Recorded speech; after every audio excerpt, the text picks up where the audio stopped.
Assalomu alaykum, kanalimizga xush kelibsiz. Zirani biz shunchaki ovqatlarimizga ta'm beradigan xushxo'r, oddiy ziravor sifatida taniymiz, lekin uning foydali xususiyatlari haqida bilmaymiz. Bugungi video lavhamizda sizlarga to'liqroq ma'lumotlar taqdim etamiz.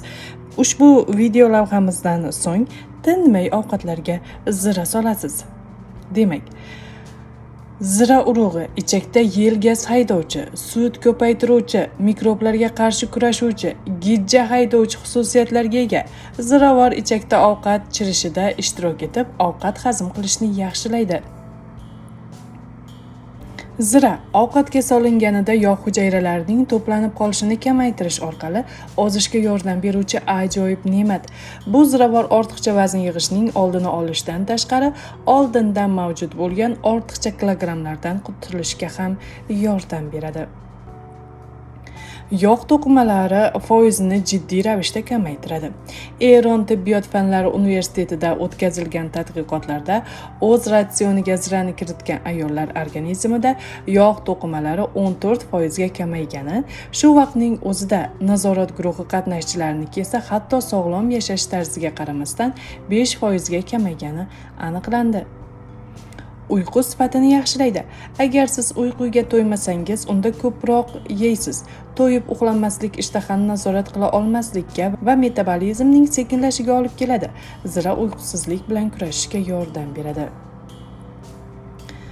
Qondagi shakar miqdorini normallashtiradi. Zira hujayralarining insulinga va glyukozaga bo'lgan moyilligini kuchaytirish yo'li bilan qondagi shakar miqdorini ushlab turishga yordam beradi. Zira qondagi shakar miqdorini nazoratda tutib turish bilan uglevodlarga bo'lgan intilishni yengadi va sizda to'qlik hissini uzoqroq saqlab turadi. Ovqat hazm qilishni yaxshilaydi. Zira hidi og'iz bo'shlig'idagi so'lak bezlarini faollashtiradi. Bu esa hazm qilish qurilmasini ishga tushiradi va uning birinchi bosqichini yaxshilaydi.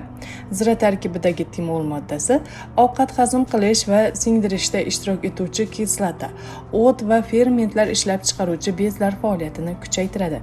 Shuningdek, zira yel haydovchi vosita hisoblanadi, ya'ni u gaz yig'ilishi va qorindan bo'lishi muammolarini yechimi hisoblanadi.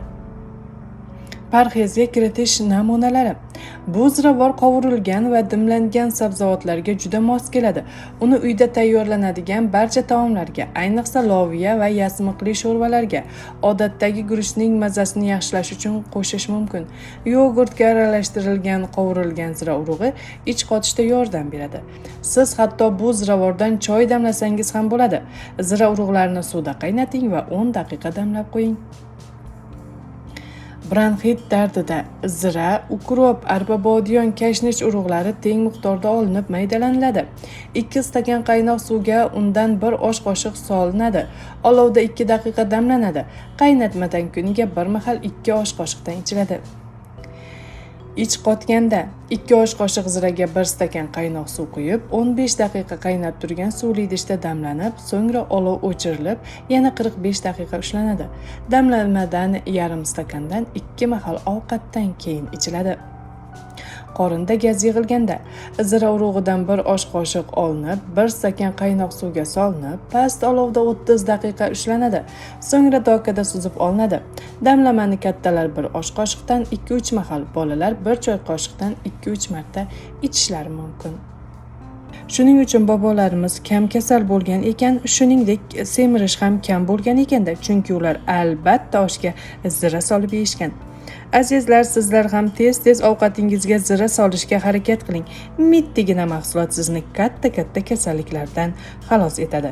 Tushunarli qilib aytsam, mitti mahsulot sizni katta-katta vaznlardan xalos etadi.